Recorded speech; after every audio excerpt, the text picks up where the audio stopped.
Bismillah, tawakkaltu ala Allah, la hawla wa la quwwata illa billah. Asyhadu an la ilaha illallah wa asyhadu anna Muhammadar Rasulullah. Allahumma salli ala sayyidina Muhammadin wa ala alihi wa sahabatihi ajma'in, ma ba'du.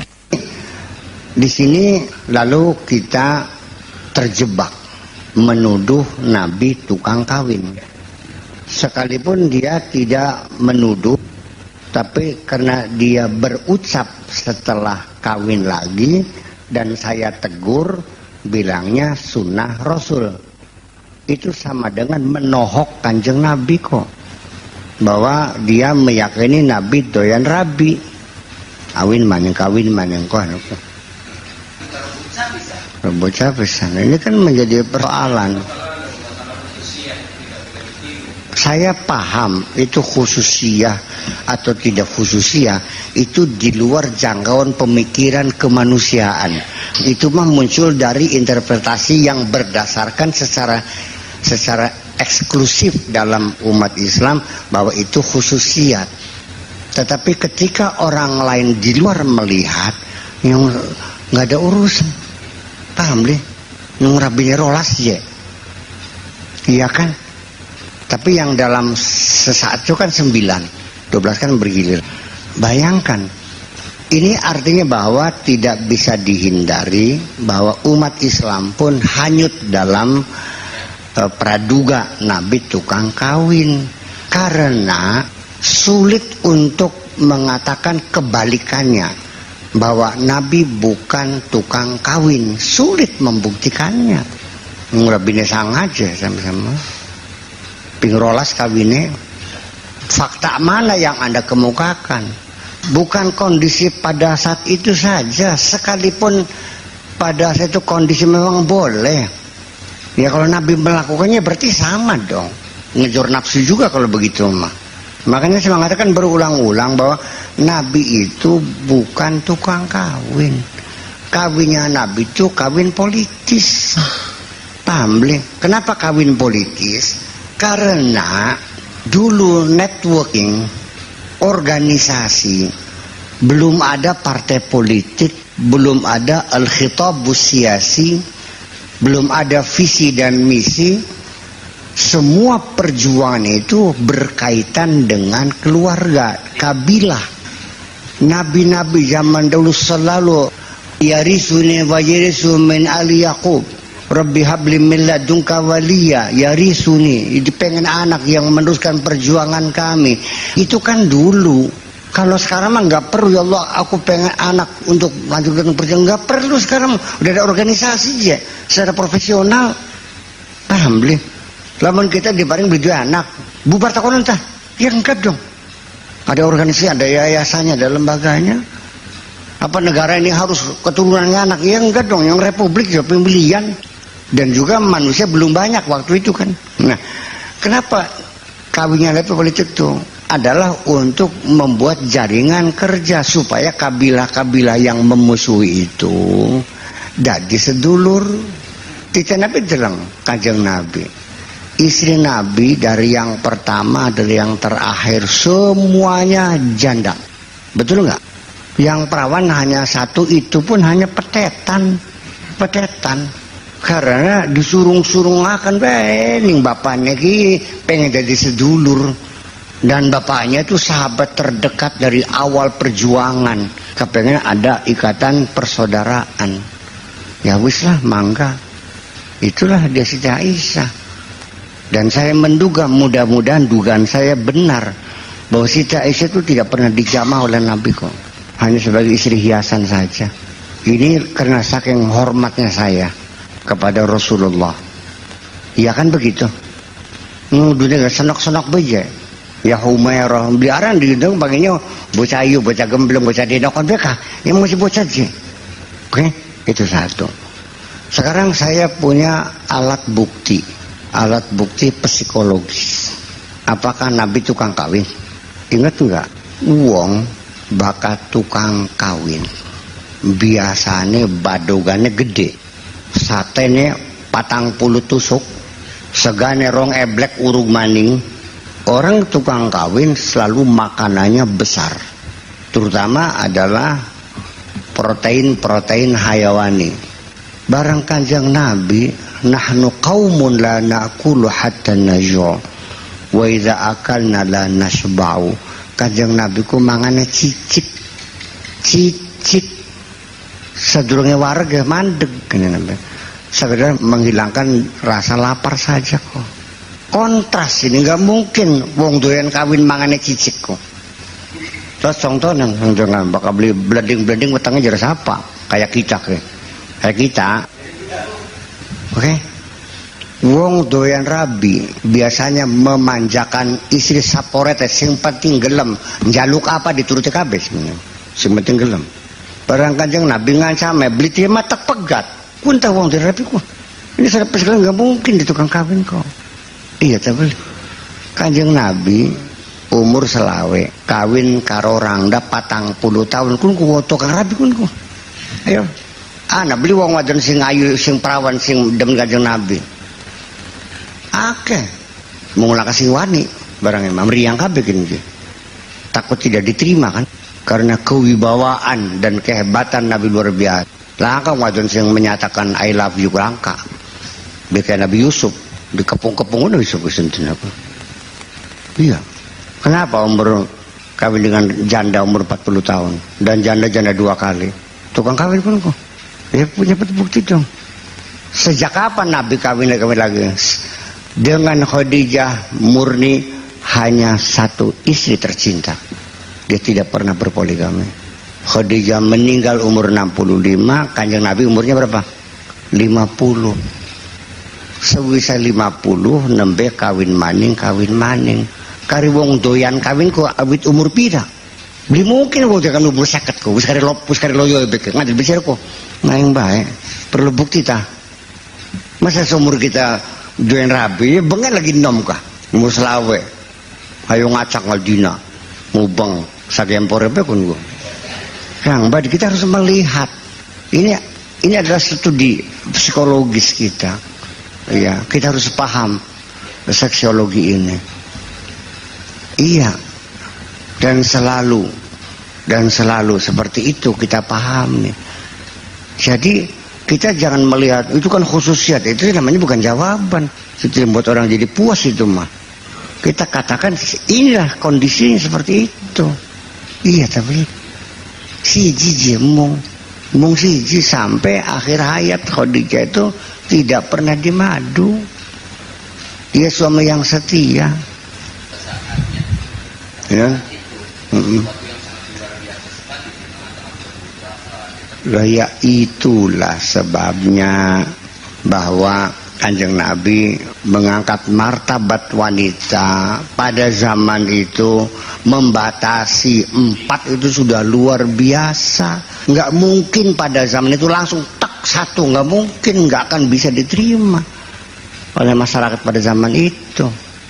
Yang budak masih oli, oh budak mah nggak ada batasan. Harun Rasid 400 ya. Harun Rasid 400 Pak Kubu.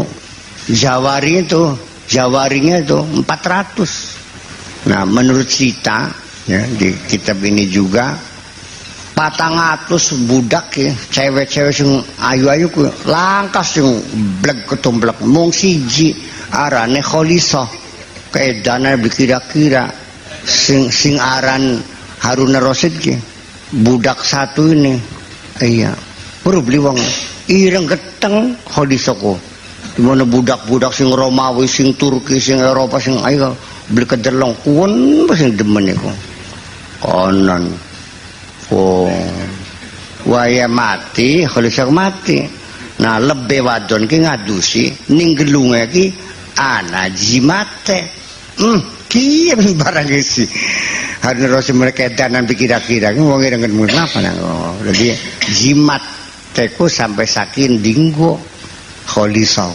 Ini kan cerita semacam itu. Jadi artinya bahwa kita punten gini mah jangan sekali-kali menduga Nabi tukang rabi. Aja nemen kan kah suudan Kanjeng Nabi ki. Ngenes kita makin ki. Iya. Kari marhaban mah iya pas solot-solot gini ki. Tapi di hati tidak pernah menghormatinya kok. Nabi dianggapnya tukang kawin, Masya Allah, Nabi kongkon sembayang be nganyang pingsanga, gimana ngakal kah? Iya, dan itu dipola oleh mereka, non? Gaya itu dipola oleh mereka, sampai digambar karikatur kanjeng Nabi ndak sebunter kayak semangka, ning durana bledogane wis merupus kadang bleduga bikin ke, ning wong Denmark. Ya seperti itulah kira-kira. Jadi ya, saya kok hormat tabli kanjeng Nabi kok. Dlog-dog beli sidang ngarani kanjeng Nabi dan Rabi kan dlog-dog tabli dikinti. Pulangnya kita mah bakal ana wong kawin maning. Ya enggak ada urusan pribadi. Tapi begitu bilangnya sunnah Rasul tak tampak dingin gini. Dalil mah kok kari-karian gini mah. Saya tersinggung Nabi disebut tukang kawin tuh. Jadi kawin-kawin, nah kertak-kertak bisa aja gawa-gawa daging waras. Alhamdulillah, los gemper ya los kan baik. Itu persoalannya. Tetapi saya untuk mengharamkan poligami juga tidak berani. Karena persoalannya apa? Melawan arus besar. Iya kan? Melawan arus besar. Karena umat Islam meyakini poligami selama ini dalam sejarah peradaban Islam, dari mulai kanjeng Nabi mati sampai sekarang umat Islam berpoligami. Ya kan begitu? Ya terserah, di Indonesia mah hampir sama kok. Nabi Musa, Nabi saya, ya itu mah ya kira-kira lah, ya nggak ada masalah. Saya masalah lagi orang berpikir saya hormati kok. Masalah benar salah mah kedua. Yang penting dia berpikir kan. Yang penting berpikir, salah benar ada urusan kedua. Yang penting berpikir ya udah. Bagian salah gak timbang beli mah. Anak aluran alasannya. Tetapi ketika Nabi Musa menganjurkan orang suruh kawinnya sebanyak-banyaknya, ya memang kondisi ya memang laki-lakinya habis dibunuh-bunuhin sih. Ya kan begitu. Dan pada saat Nabi Isa, ya yang jelas ya angka berimbang. Ya kan? Angka berimbang. Atau boleh terjadi laki-laki lebih banyak waktu itu, sedikit daripada perempuan, maka satu saja. Tetapi bahwa kemungkinan kelahiran perempuan lebih banyak daripada kemungkinan lahir laki-laki di dunia ini. Positif dengan negatif diwolak-balik ya, ujung-ujungnya ya masih akan negatif ya barangnya mah dari positifnya. Selalu demikian. Nah makanya alasan orang Islam membenarkan poligami karena jumlah perempuan lebih banyak. Kalau hanya satu berarti sisanya diharamkan, artinya tidak diberi peluang untuk menikmati dunia ini. Ya silahkan, itu alasan. Ya kan begitu. Makanya persoalan poligami ujung-ujungnya bisa terjadi. Bisa terjadi. Disesuaikan pada kondisi yang ada. Sekarang kalau terjadi kekacauan besar negara ini karena korupsi sudah menggila, ya kan begitu, terjadi pemberontakan besar sehingga terjadi peperangan saudara, mati separa wong lanang ke. Nah ketika jumlah perempuan tidak berimbang dengan laki-laki, ketika itu tetap akan terjadi poligami. Dan saya katakan di negara-negara yang melarang poligami itu dipaksa oleh kondisi membuka keran lebar untuk mengurangi stres, kejahatan, pemerkosaan dan sebagainya, ya. Dipaksa untuk membuka pelacuran selebar-lebarnya untuk menampung kedahagaan orang ini. Silahkan. Di negara-negara yang poligami dilarang, harus monogami, pelacuran besar-besar dan mengarah kepada masyarakat yang free sex. Paham likin ke? Apalagi na'udzubillah min dzalik, lamun terjadi nikah siri dihukum 12 tahun, ya kan? Nanti orang berhenti kawin kumpul kebo saja karena nggak dihukum sih. Kawin dihukum saja, ya saya kawin maning sih. Kumpul kebo bae. Kawin beli, wis bebas. Kawin beli kawin, masuk penjara, kon beli.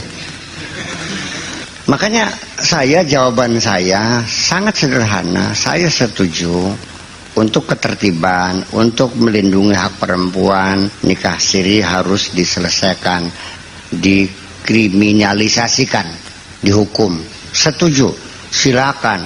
mau 12 tahun, mau 10 tahun silakan. Tapi sebelum ini diundangkan, tolong beresi dulu undang-undang pelacurannya, boleh atau tidak.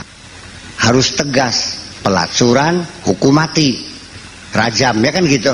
Nikah siri 12 tahun, setuju. Tapi kalau nikah siri 12 tahun, pelacurannya tidak ada undang-undangnya, ya punten bikin mah. Berarti akan memaksa bangsa kita untuk melacur. Saya tidak menentang rencana undang-undang kriminalisasi nikah siri. Saya tidak menentang, setuju. Tetapi syaratnya satu, pelacuran bagaimana statusnya, hukumannya berapa, perzinahan berapa hukumannya. Kalau presiden yang mencipiring ya isi menerbaikin mah. Berarti sama dengan memaksa bangsa kita untuk melacur. Itu saja persoalannya. Teori ning TV One ngomong alurong itu dikor-kor kah? Masih gampang gitu mah. Ini tidak di TV One tuh dialog tentang nikah siri itu, macam-macam alasan. Kita mah gampang banget beli ruwet kita mah. Jelas mangga. 40 tahun nikah siri, saya setuju. Tapi pelacur ditetel jadi 300, ngobakan buaya yang belanakan dingin. Iya kan? Jadi zuyina linnasi hubbu syahawat. Persoalan seks tidak pernah terselesaikan di dunia ini. Itu persoalan. Itu PR buat kita. Nggak bakal selesai. Sing negara menerapkan undang-undang rajam ki, ada pelacur nggak? Ada. Hebat kan? Jadi memang tidak bisa penyakit purba sampai sekarang tetap berlangsung. Nah ya justru karena itu. Nah makanya ketika orang zaman dahulu kesolehan mereka tidak pernah ke night club, nggak pernah ke bar, nggak pernah melacur, nggak pernah sawer, mereka cukup dengan hidup yang baik. Saya setuju mereka soleh, tapi kenapa mereka bisa? Ya punten, karena perbudakan masih berlaku, bisa beli perempuan dan bisa dipakai, dan itu dibenarkan dalam undang-undangnya. Wis bosan ya tukar tombok, kalau ente beli tukar tambah, wis bosan kita ki. Tidak dikawin dibeli, itu sah, boleh ditidurin. Kalau sudah capek dijual, beli lagi. Kalau untuk pribadi boleh. Yang tidak boleh itu kita beli cewek lalu disuruh melacur, itu yang tidak boleh. Karena kita bikin kamar-kamar khusus yang dijual, suruh melacur, bahwa kita mengambil keuntungan dengan melacurkan budak-budak itu yang tidak boleh. Kalau dipakai sendiri boleh. Makanya wala tukrihu fatayatikum 'alal bigha'i in aradna tahassuna. Bukan budak kita beli, bisa beli dinggoki, bisa. Mus bosan didololi beli, nggak boleh. Oke, perempuan itu saya jual kembali, anaknya merdeka, silakan merdeka. Boleh nggak? Malah lebih bagus memerdekakan orang kok. Iya kan? Anaknya merdeka. Ya wis, toko maning. Nah, ketika pelampiasan melalui jaringan perbudakan, maka wajarlah pelacuran terkendali. Iya tak beli. Barangkin perbudakannya melanggar HAM, belikin ki. Ya silakan trafficking, gak dia ki. Silakan trafficking kan jadinya kan. Ya seperti itu. Jadi kita berbelit persoalan seksnya. Yuk, bas ngurusi bocah cilik kok keder kita ki. Ngurusi bocah cilik ki. Mumet. Bandung mana nongol menang semuanya impulsif. Nah makanya itulah maka zina linasi hubbu syahawat, memang seperti itu. Dan itu tidak, itu pun kita jangan memusuhinya, jangan memusnahkan. Itu nggak boleh. Sama. Kalau begitu saya ini berarti ini bahaya, udah deh, itu nggak usah nyicipin lagi dah, nggak usah lagi deh. Supaya murni ibadah nggak boleh. La rahbaniyata fil Islam. Nggak ada kepasturan dalam Islam itu. Iya, Islam tidak melihat bahwa kiduki nggak kawin-kawin hebat, nggak ada, nggak hebat nggak apa kiduki beli kawin-kawinku. Iya, itu sih mati jawaban fikih mah jelas. Orang mengidap penyakit AIDS. Iya, iya hadis. Orang mengidap penyakit AIDS laki-laki ini. Hukumnya gimana kalau kawinnya? Haram dong. akan mengeluarkan kepada istrinya. Haram hukumnya. Iya. Nah kalau orang itu tidak punya kemampuan mencari nafkah, bocah masih nganggur, mengajarkan wong tua, ya makruh dong. Bagus keblot pisan, duit anak, ganteng oli, ya beli kawin-kawin, ya wajib kawinnya. Ya iya.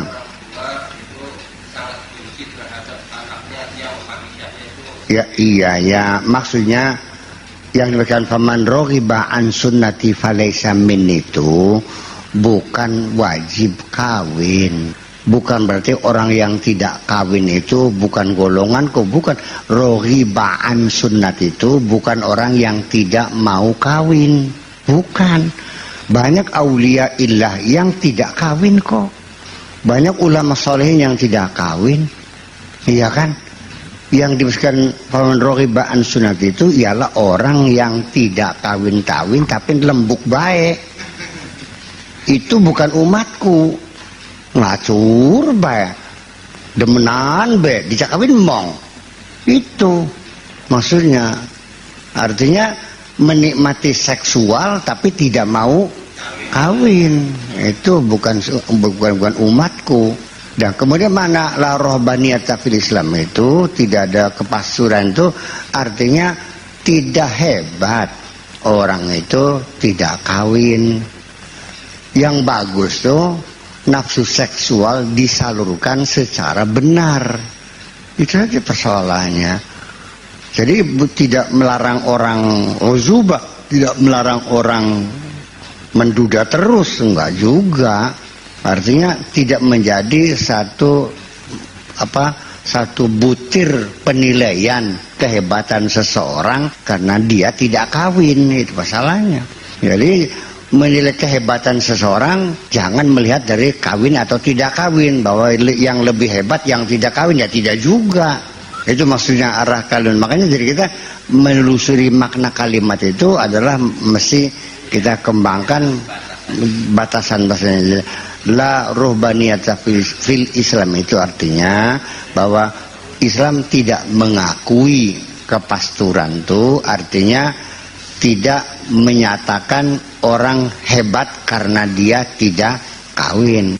Siaran siapa? Sira kunang sakur. Menggawain apa? Kerja ning pabrik. Gaji pira? Semene juta. Engkone pira gaji ya? Mane mas kawinnya siap beli 10 kintal ku mas ya. Disidang lamar ke. Dengan pertanyaan seperti itu, saya nggak jadi ngelamarnya kok. Lah ya iya. Karena tradisi berbeda. Sebab kalau di sana mah perkawinan itu adalah kepentingan materi. Pertama, adapun punya keturunan, ya itu sih idealnya. Yang paling mah menyicipi kelezatan bersanggama itu yang mengemuka mah.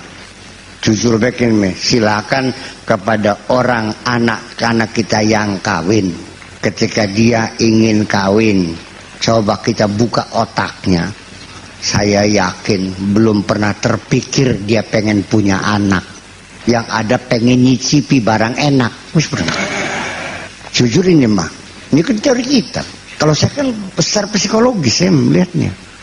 Iya, jadi artinya bahwa kajian psikologis ini lebih mendasar daripada kajian-kajian sosial, kajian-kajian hukum.